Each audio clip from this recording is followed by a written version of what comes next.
শিক্ষার জন্য। কিন্তু আমাদের দেশে লোক আসতে চায় না। কেন চায় না? এই দুর্বল শিক্ষা কেউ নিতে চায় না, এই জন্যই আসতে চায় না। এমন একটা শিক্ষার মডেল তৈরি করতে হবে যে দুনিয়ার মানুষেরাও যেন এখানে শিক্ষা নিতে আসে। এটা ছিল তো, এক আমলে তো ছিল, দুনিয়ার মানুষ তো এখানে আসতো, জাপাইয়া পড়তো, এমনি এমনি তো আসে নাই। এই দেশের এই অঞ্চলের কোয়ালিটি ছিল, এই জন্যই তো এসেছে। আমার সম্মানিত ভাইরা, আমরা এমন বাংলাদেশ গড়ব যে বাংলাদেশে মসজিদ পাহারার দরকার হবে না, মন্দির, মঠ, চার্চ, প্যাগোডা কোনোটাই পাহারার দরকার পড়বে না। সকল ধর্মের মানুষ তার ধর্ম, তার কর্ম সে তার মতো করে চলবে, সেখানে কেউ হস্তক্ষেপ করার দুঃসাহস দেখাবে না। তবে এটা ঠিক, ধর্মের নামে কেউ অন্যের ধর্মের ব্যাপারে হিংসা এবং বাড়াবাড়িও করবে না। মাঝে মাঝে উস্কাইয়া দেওয়া হয় মানুষের অনুভূতিকে। এরা দুষ্ট, যারা এটা উস্কাইয়া দেয় এরা সুস্থ মস্তিষ্কের মানুষ না, এদের ভিন্ন এজেন্ডা আছে, এগুলো আমরা করতে দেব না। প্রিয় ভাইরা, এখানে আপনারা অনেকে ফ্ল্যাগ নাড়বেন, নেড়েছেন, হয়তো বা আবার নাড়বেন। দুটো ফ্ল্যাগ ছাড়া কোনো ফ্ল্যাগ এখানে উঠবে না। একটি বাংলাদেশের ফ্ল্যাগ আর একটা বাংলাদেশ জামাতে ইসলামীর লোগো সম্বলিত ফ্ল্যাগ। এর বাইরে মেহরবানি করে কোনো ফ্ল্যাগ এখানে উড়াবেন না। কারো হাতে থাকলে এটা নিচে রেখে দেবেন। আমার সম্মানিত সহকর্মীবৃন্দ, এই যে বৈষম্যহীন দুর্নীতিমুক্ত একটা বাংলাদেশ গড়ার আমরা স্বপ্ন দেখি, যুব সমৃদ্ধ একটা সমাজ গড়ার স্বপ্ন দেখি, এই সমাজটা গড়বে কে? এই সমাজটা আপনাদেরকেই গড়ার দায়িত্ব নিতে হবে। আপনারা বলেছেন যারা যে এক আল্লাহ, আমরা এক আল্লাহর উপর ভরসা করে সামনে এগোতে চাই। রসুল করিম সাল্লাল্লাহু আলাইহি সাল্লামের দেখানো দুনিয়ার সবচেয়ে শ্রেষ্ঠ আদর্শ অনুসরণ করতে চাই। আমাদের নিজের জীবনে আগে এটা প্রতিষ্ঠিত করতে হবে। প্রতিষ্ঠা করার পথে অনেক সমালোচনা শুনবেন, অনেক বাধা আসবে। জামাতে ইসলামীকে বলা হবে এটা প্রতিক্রিয়াশীল শক্তি। জামাতে ইসলামী প্রতিক্রিয়াশীল হলে 15.5 বছর জামাতে ইসলামীর উপর যে অত্যাচার, যে নির্মম নির্যাতন, যে জুলুম হয়েছে, দল হিসাবে চিন্তা করুন তো এই ক্ষতিটা আর কার হয়েছে? 1-2 করে শীর্ষস্থানীয় 11 জন নেতাকে হত্যা করা হয়েছে। তাদের রক্তে ভেজা আজকের এই বাংলাদেশ। তাদের সহকর্মীদেরকে হত্যা করা হয়েছে, তাদের রক্ত ভেজা এই বাংলাদেশ। আমাদের প্রত্যেকটা অফিসকে সিলগালা তালাবদ্ধ করে রাখা হয়েছে।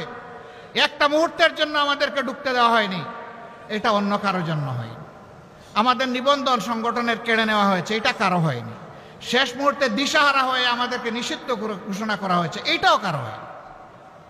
হ্যাঁ, হয়েছে অন্য সকল দলের, সরকারের প্রতিপক্ষ, আলিম উলামা সহ বিভিন্ন দল সহ মানুষ খুন করা হয়েছে, গুম করা হয়েছে, তা আমাদেরও করা হয়েছে। কিন্তু এই 4 জিনিস আর কারো করা হয়নি। কেন এত জ্বালা আমাদের উপর? ওই যে প্রথমেই বলেছি, বাংলাদেশ জামাতে ইসলামী পরীক্ষিত দেশপ্রেমিক শক্তি বাংলাদেশের স্বাধীনতা, সার্বভৌমত্বের ব্যাপারে কারো সাথে আপোষ করেনি, কারো সাথে আপোষ করছে না, এবং ইনশাআল্লাহ কারো সাথে আপোষ করবে না। এই কারণেই জামাতে ইসলামের এই উপরে এই আক্রোশ ছিল। সম্মানিত ভাই ও বোনেরা, বলা হয় এরা যদি ক্ষমতায় যায় তাহলে মহিলাদেরকে ঘরের বাইরে আসতে দেবে না। একজন সাংবাদিক মহিলা আমাকে প্রশ্ন করেছেন, আপনারা ক্ষমতায় গেলে দেশটা কি আফগানিস্তান হবে না পাকিস্তান হবে? আমি বললাম ইনশাআল্লাহ বাংলাদেশ হবে, ভালো বাংলাদেশ হবে ইনশাআল্লাহ। এটা আফগানিস্তানও হবে না, পাকিস্তানও হবে না। আপনি এর দ্বারা কি বলছেন? তিনি বললেন আপনারা ক্ষমতায় গেলে মহিলাদেরকে পেশাগত দায়িত্ব পালনে দেখতে চাইবেন না, সবাইকে আপনারা বুরকা পরার কথা বলবেন। আমি বললাম মহিলারা তাদের যোগ্যতার প্রমাণ দিবেন, পেশাগত দক্ষতার প্রমাণ দিবেন, 2টা ভালো জিনিস সাথে পাবেন। একটা হচ্ছে মর্যাদা, আর একটা হচ্ছে নিরাপত্তা। এখন সমাজে সেই মর্যাদাও দেওয়া হয় না, নিরাপত্তা তো নাই। সব জিনিসের সাথে এই 2টাও নিশ্চিত করা হবে। কেন তারা পারবেন না? রাসূল করিম সাল্লাল্লাহু আলাইহি ওয়াসাল্লাম যুদ্ধের ময়দানে মহিলাদেরকে সুযোগ দিয়েছেন যুদ্ধ করার। আমরা কে মহিলাদেরকে ঘরের মধ্যে তালাবদ্ধ করে রাখার? আর মহিলারা ঘর থেকে বের হবে না? তার সামাজিক দায়িত্ব নাই, তার পেশাগত দায়িত্ব নাই? উম্মাহাতুল মুসলিমিন উম্মতের উস্তাদের কাজ করেছেন, তারা কেন শিক্ষকতার কাজ করতে পারবে না? রাষ্ট্রের গুরুত্বপূর্ণ বিষয়ে তাদেরকে পরামর্শে সামিল করেছেন, তারা কেন রাষ্ট্রের সিদ্ধান্তে সামিল থাকবেন না? ইনশাআল্লাহ মর্যাদার সাথে, নিরাপত্তার সাথে তারা সেদিন এই নূতন বাংলাদেশের একজন নাগরিক হয়ে তারা গর্ববোধ করবেন যে আমি এমনই একটা বাংলাদেশের নাগরিক, ইনশাআল্লাহ। সম্মানিত কুমিল্লাবাসী, যদিও এখানে আমাদের দলীয় সহকর্মীরাই আছেন, হয়তো বাইরে কিছু শুভাকাঙ্ক্ষী আমাদের কথা শুনতে পাচ্ছেন, কিন্তু আমি ধরে নিচ্ছি আপনারা কুমিল্লাবাসীর প্রতিনিধি। এই জন্য আমি আপনাদেরকে এইভাবেই অ্যাড্রেস করছি। আজকের এই আওয়াজ আমাদের সহকর্মী বোনেরাও শুনতে পাচ্ছেন। অনুরূপ আরেকটি প্যান্ডেলে তাদের আয়োজন করা হয়েছে। আমরা স্মরণ করিয়ে দিতে চাই, সৃষ্টির সূচনা হয়েছে একজন পুরুষ এবং একজন মহিলাতে, এবং আল্লাহর সৃষ্টিতে শুধু মানুষ নয়, প্রত্যেকটি প্রাণীর জুড়া আল্লাহ পয়দা করেছে, প্রত্যেকটি উদ্ভিদের জুড়া আল্লাহ পয়দা করেছে। আমি দায়িত্ব নিয়ে সায়েন্সের একজন ছাত্র হিসেবে বলছি, প্রত্যেকটি উদ্ভিদের জুড়া আছে। আল্লাহ বেজুড় কোনো কিছুই পয়দা করেন। তা আল্লাহ তাআলা এই জুড়া কেন পয়দা করেছেন? এই জুড়া মিলেই তার সৃষ্টিকে আল্লাহ তাআলা সৌন্দর্য দান করেছেন, পূর্ণতা দান করেছেন। অতএব সেই পূর্ণতা নিয়েই বাংলাদেশ ইনশাআল্লাহ আগামীর গৌরবের বাংলাদেশ হবে ইনশাআল্লাহ। আমার সম্মানিত ভাইয়েরা, আমরা জাতীয় ঐক্য চাই, কোনো বিভেদ চাই না, বৈষম্য চাই না, কিন্তু অন্যায় যদি আমার দলও করে আমি তার বিরুদ্ধে প্রতিবাদ করবই, আমি চুপ থাকব না। অন্যায় যে করবে আমাকে আওয়াজ দিতেই হবে। অন্যায় করলে আওয়াজ না দিলে অন্যায়কে উৎসাহিত করা হবে, অপরাধীদেরকে এগিয়ে দেওয়া হবে অপরাধ করার জন্যে। আমরা তা পারবো না, এটা আমাদের পক্ষে সম্ভব না। যিনি অপরাধ করবেন অবশ্যই আওয়াজ দেব। আলহামদুলিল্লাহ, এই পরিবর্তনের সাথে সাথে এই মজলুম দলটি বলেছিল আমরা অসহিষ্ণু নই, আমরা সহিষ্ণু, আমরা ভালোবাসার বাংলাদেশ গড়তে চাই। আমরা আমাদের সহকর্মীদেরকে, শুভাকাঙ্ক্ষীদেরকে বলেছিলাম আপনারা মেহেরবানি করে শান্ত থাকুন, ধৈর্য ধরুন এবং দেশ গঠনে অংশগ্রহণ করুন। বাংলাদেশের 56,000 বর্গমাইলের কোথাও 1 ইঞ্চি জায়গার উপর জামাতে ইসলামের কর্মী সমর্থকরা মানুষের কাছে চাঁদা চেয়েছে অথবা জুলুম করেছে, 5 তারিখের পরে এটা কেউ বলতে পারবে না। যদি কোনো জায়গায় তার ব্যতিক্রম হয়, মেহেরবানি করে আমাদেরকে জানিয়ে সাহায্য করবেন। সরকারের, প্রশাসনের, পুলিশ বাহিনীর কারোই দরকার হবে না, বিচার কারে হয় ইনশাআল্লাহ দেশের জনগণ দেখবে। আমরা ভোগের জন্য রাজনীতি করি না, পদের জন্য রাজনীতি করি না, মানুষের মালিক বনে যাওয়ার রাজনীতি করি না। আমরা রাজনীতি করি মানুষের খাদেম হওয়ার রাজনীতি, সেবার রাজনীতি। এই জন্য এত নির্যাতিত, এত জুলুমে নিষ্পেষিত একটা দল আপনারা দেখেছেন, যেখানেই প্রাকৃতিক বিপর্যয় হয়েছে, খরা, বন্যা, দুর্যোগ, অ্যাক্সিডেন্ট, জামাতে ইসলামী সবার আগে গিয়ে বলেছে লাব্বায়েক, আমরা হাজির। আহত নিহতের পরিবারের পাশে দাঁড়িয়ে বলেছে আমরা আপনাদের সাথে আছি। এবারও যারা শহীদ হয়েছে বিগত আন্দোলনে, প্রত্যেকটি পরিবারে, আমরা দল দেখি নাই, ধর্ম দেখি নাই, আমরা সম্মান করে তাদের পরিবারের কাছে গিয়েছি, তারা আমাদেরকে গ্রহণ করেছেন, আমরা সম্মানিত হয়েছি। আমরা তাদের পাশে দাঁড়িয়ে বলেছি শহীদ পরিবার জাতির সম্পদ, আমরা অবশ্যই আপনাদের সাথে আছি, পাশে আছি, একসাথে আছি, পরিবারের সদস্য হিসেবে আছি। কোনো জায়গায় এমন হয়েছে একজন রিক্সা চালক ভাই শহীদ হয়ে গিয়েছে, তার 6 মাসের অন্তঃসত্ত্বা স্ত্রী কেঁদে কেঁদে বলছে আমার গর্বের সন্তানের কি হবে, দুনিয়ায় এসে কারে বাবা ডাকবে। অন্য মানুষের বাচ্চাগুলো যখন তাদের বাবার মুখের দিকে তাকাইয়া লাফালাফি করবে, আমার বাচ্চা তখন কি করবে? আমার এই গরিবের সংসারে আমরা তো ভালোই ছিলাম, এখন কি হবে? রাজশাহীর সেই মেয়েটাকে বলেছিলাম, মা এখন আমরা তো এই পরিবারের সদস্য, তুমি, তোমার বাচ্চা এবং তোমার পরিবার, জামাতে ইসলামী যতদিন বেঁচে থাকবে ততদিন পর্যন্ত আমাদের সম্পদ, আমরা খেলে তোমরাও খাবে। আমাদের সন্তানরা লেখাপড়া করলে একই মানের লেখাপড়া তোমার সন্তানও করবে ইনশাআল্লাহ। ইতিমধ্যে তার কুলে আলহামদুলিল্লাহ একটা পূর্ণিমার চাঁদ, একটা বাচ্চা এসেছে। আমরা দোয়া করি আল্লাহ তাকে তাইয়্যিব হায়াত দান করুন। তার বাপের মতো সেও যেন জাতীয় বীর হতে পারে। তার বাবা লড়াই করতে গিয়ে এইটা চিন্তা করে নাই যে আমি রিক্সাওয়ালা, আমি মরে গেলে আমার পরিবার কেমনি চলবে, বরঞ্চ সে চিন্তা করেছে আমার জীবন যদি আমার জাতির হায়াত এনে দেয় তাইলে আমি আমার জীবন দিয়ে দেব। এ ঘটনার পর আমরা গিয়েছি, আমাদের তাহের ভাই গিয়েছেন বিভিন্ন হসপিটালে দেখতে, হাত নাই, পা নাই, চোখ দুটো নাই, পাশে বসে বিছনায় বসে জিজ্ঞেস করেছি তোমার কেমন লাগে, বলে যে আমি হ্যাপি, আমি খুশি। বললাম তুমি হাত হারিয়ে, পা হারিয়ে, চোখ হারিয়ে খুশি? বলে যে হ্যাঁ আমি খুশি। কেন ভাই তুমি খুশি? বলে যে আমার দেশ স্বাধীন হয়েছে। তাদেরকে বললাম আগামীতে জাতির প্রয়োজনে আর তো তোমাদের করার কিছু নেই, তোমরা তো সব উজাড় করে দিয়ে দিস। কেন নাই? হাত একটা গিয়েছে, জাতির প্রয়োজনে দ্বিতীয়টা দেওয়ার জন্য প্রস্তুত আছে। যেই জাতির সন্তানেরা এইরকম জীবন দেওয়াকে জাতির স্বার্থে পছন্দ করে, আমরা বিশ্বের সকলকে অনুরোধ করব তাদের দিকে লাল চোখ তুলে তাকাবেন না। জীবনের চাইতে মরণ, শাহাদত জাতের কাছে প্রিয়, তাদেরকে ধমক দেওয়ার চেষ্টা করবেন না। প্রিয় কুমিল্লাবাসী, পুলিশের হাতে কি আমরা নির্যাতিত হইনি? হয়েছি। কিন্তু এবারকার এই পরিবর্তনের পরে অনেক পুলিশ বিভিন্ন কারণে তারা কর্মস্থলে যেতে ইতস্তত করছিলেন। আমরা বলেছি অতীতের কারো যদি কোনো অপরাধ থাকে সেইটা আদালত আছে, বিচার আছে, সংশ্লিষ্ট কর্তৃপক্ষ মানুষ আছে, তারা দেন। কিন্তু এখন দেশ চলতে হবে, আপনারা আসেন, আপনাদের দায়িত্ব পালন করেন, আমরা আপনাদেরকে সহযোগিতা করব। আপনারা কি সেই সহযোগিতা করেছিলেন? করেছেন। আমরা কারো অন্যায়ের ওই রকম ক্ষমা করে দিচ্ছি না, কিন্তু দেশ তো চলতে হবে। দেশ চলতে গিয়ে আমরা তাদেরকে সহযোগিতা করেছি, আমরা তো কই প্রতিশোধ নেই। অনেকে বলে যে রাজপথে অতীতে পুলিশের সাথে আপনাদের সমস্যা হয়েছে, হবে তো। পুলিশ যদি অন্যায়ভাবে শান্তিপূর্ণ মিছিলে এসে আমাকে আঘাত করে, তাইলে এই আঘাত ফিরায় দেওয়ার দায়িত্ব আমার আছে। পুলিশ কেন আমার শান্তিপূর্ণ মিছিলে আঘাত করতে আসবে? তারাই তো এই কাজটা ঠিক করেন নাই। আমরা আশা করব আগামীর বাংলাদেশ এই পুলিশেরও বাংলাদেশ, এটা সেনাবাহিনীরও বাংলাদেশ, এটা নাগরিকদের বাংলাদেশ, এটা আমাদের সংবাদকর্মীদের বাংলাদেশ, এটা জাতি পেশা সকলের বাংলাদেশ। এই বাংলাদেশের জন্য সবাই সবাইকে আমরা সম্মান করে চলতে পারি। আজকেও পুলিশের কর্মকর্তাদের সাথে আমার মোলাকাত হয়েছে। আমি বলেছি আপনারা এসেছেন, খুশি হয়েছে। বার্তা আমাদের পরিষ্কার, আমরা কারো কোনো আনুকূল্য চাই না, তবে আমরা কোনো ডিপ্রাইভ হতে আর চাই না। আমরা ফেভারিজমও চাই না, আমরা ডিসফেভারিজমও চাই না। আপনারা ন্যায়পর থাকেন, আমাদের সম্পূর্ণ সমর্থন এবং সহযোগিতা আপনারা পাবেন। কিন্তু অন্যায় করলে সেই আমরাই কিন্তু সবার আগে আবার প্রতিবাদ করব। এটি আমাদের ধর্ম। অন্যায় আর জামাতে ইসলামী একসাথে চলতে পারে না।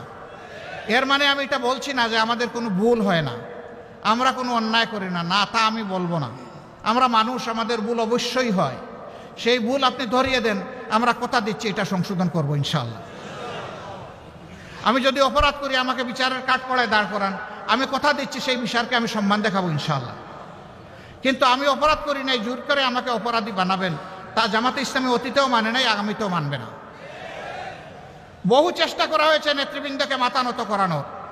নেতৃবৃন্দ বলেছেন যে আলহামদুলিল্লাহ আমরা গোলাপের বাগানে প্রবেশ করতে যাচ্ছি, মাথা নত করার কোনো প্রশ্নই উঠে না। ফাঁসির রশি আমাদের কাছে অত্যন্ত প্রিয়, যদি সেই রশি আমাকে আল্লাহর জান্নাতে নিয়ে যায়। সেই রশি যদি ন্যায়ের পক্ষে হয়, অসত্যের বিরুদ্ধে হয়, জাতির কল্যাণে হয়, দেশপ্রেমের জন্য হয়, রশি 100 নয় 100টা মাথা পেতে নিতে রাজি আছে।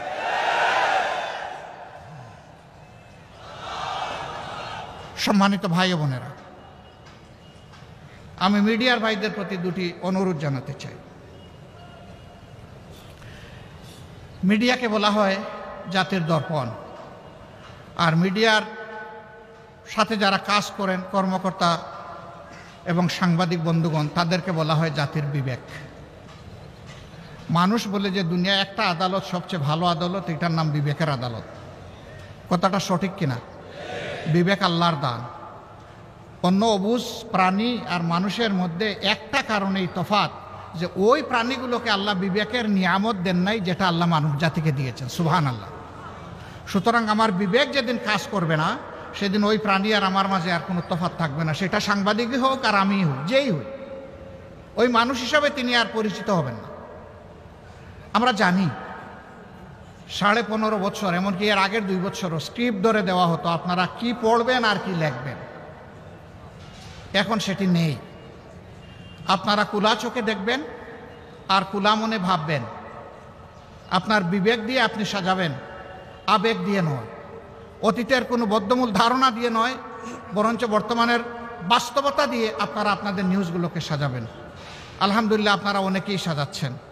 মাঝখানে মাঝে মাঝে কেউ পিছলা ওই কাদামাটিতে পা পিছলে যায় এবং পড়ে যান কেউ কেউ। ওনারা পড়তে গিয়ে আমারও ফেলে দেন। ভাই আমারে আর এইভাবে ফেলবেন না, আপনারা সাহায্য করুন, দুইভাবে সাহায্য করুন। আমাদের এবং আমাদের সহকর্মীদের বক্তব্যগুলো অবিকল জাতির কাছে পৌঁছে দেন। আমরা ভুল করলে জাতি বিবেচনা করুন।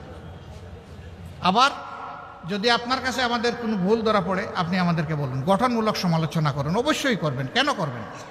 সমালোচনা না করলে তো আমাদের সংশোধন হবে না। আমরা তো ভুলের ঊর্ধ্বে নই।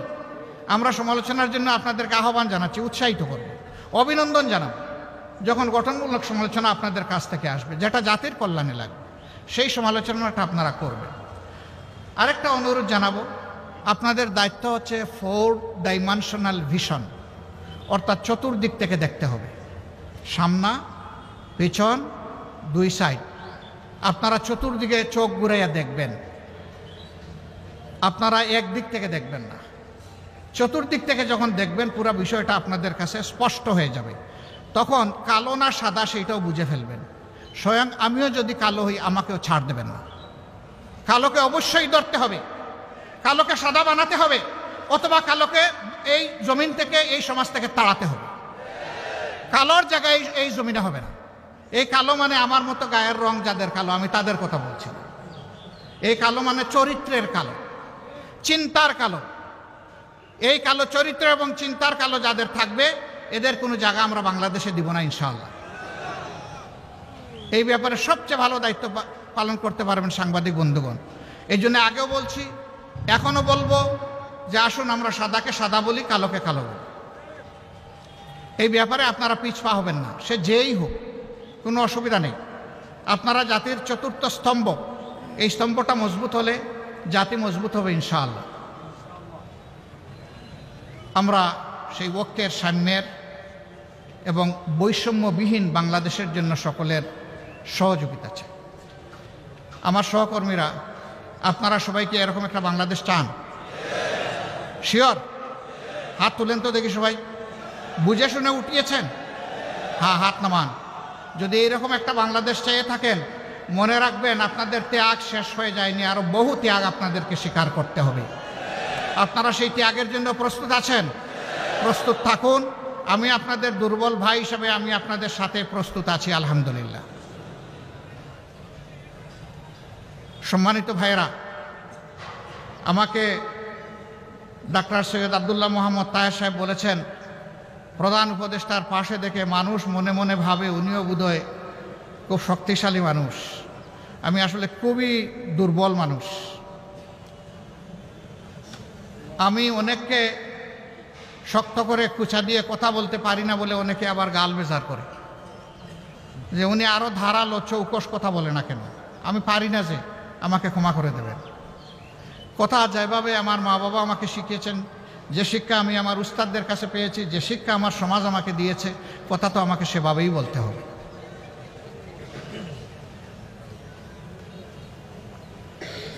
আমি আসলে সেই অর্থের কোনো মানুষ নই। তবে একটা কথা আপনাদেরকে বলতে পারি, উনি আরেকটা কথা বলেছেন, আমি মনে করছি আমার ব্যাপারে বেশি হয়ে গেছে। তিনি বলেছেন 24-এর এই যুদ্ধের আমি সেনাপতি ছিলাম। না, আমি সেনাপতিদের পাশে পানির গ্লাস নিয়ে দাঁড়িয়েছিলাম যে আমি তোমাদেরকে পানি পান করাতে এসেছি। হ্যাঁ, এটা বলতে পারি আলহামদুলিল্লাহ। ওরাও রাত্রে ঘুমায় নাই, আমিও রাত্রে ঘুমাই নাই। ওই ফাঁকে ফাঁকে 1 ঘন্টা 8 ঘন্টা করে ট্রিপ মেরেছি ঘুমের, কারণ ওই সময় ঘুমাবার সময় ছিল না, ওই সময় জেগে থাকার সময় ছিল। ওই সময় ঘুমাইলে সর্বনাশ হয়ে যায়। প্রিয় সম্মানিত বন্ধুগণ, যেই জাতির নেতৃবৃন্দ সজাগ থাকে সেই জাতি শান্তিতে ঘুমাইতে পারে, আর যে জাতির নেতৃবৃন্দ ঘুমিয়ে পড়ে সেই জাতিরা আর কোনো শান্তি থাকে না, ঘুম হারাম হয়ে যায়। যারাই জাতিকে নেতৃত্ব দিতে আসবেন তাদেরকে অনুরোধ করব, হাতে লাঠি নেওয়া চৌকিদার হিসাবে আসবেন, হাতে বন্দুক নেওয়া খুনি হিসাবে কেউ আসবেন না। মানুষের ভোট নেওয়ার আগে পায়ে ধরে বাবা ডাকবেন, আর ভোট নেওয়ার পরে মালিক হয়ে তার উপরে ছড়ি ঘুরাবেন, এই মানসিকতা আর দেখাবেন না। এটা বাংলাদেশের জনগণ একবারের মতো প্রত্যাখ্যান করেছে। এই রূপে যেই আসতে চাইবে তিনি বারবার প্রত্যাখ্যাত হবেন। সুতরাং আসতে হবে সত্যিকার অর্থে সেবকের পোশাক পরেই আসতে হবে, মন নিয়ে আসতে হবে। বাংলাদেশ জামাত ইসলামের জন্য দোয়া করবেন। আমরা এই দেশ এবং দেশের জনগণের একটু খেদমত করতে চাই। আল্লাহ যদি এই খেদমতের জন্য আমাদেরকে উপযুক্ত মনে করেন, তাহলে দেশবাসীকে যেন আমাদের ভালোবাসার পাত্র বানিয়ে দেন। এই দেশবাসীর অন্তরে যেন আমাদের জন্য কিছু দোয়ার জায়গা আল্লাহ তৈরি করে দেন। আমাদের যে শহীদরা দফায় দফায় রক্ত দিয়েছেন সেই ৭১ সাল থেকে, আমি সবাইকে শুনি, যারাই রক্ত দিয়েছেন দেশের জন্য, জাতির জন্য, তাদের রক্তের ঋণটা যেন আমরা পরিশোধ করার সুযোগ পাই। আল্লাহ যেন এই তৌফিকটা আমাদেরকে দান করে। আমার সম্মানিত ভাইয়েরা, আল্লাহ তাআলা এই কুমিল্লাবাসীর প্রতি রহম করুন।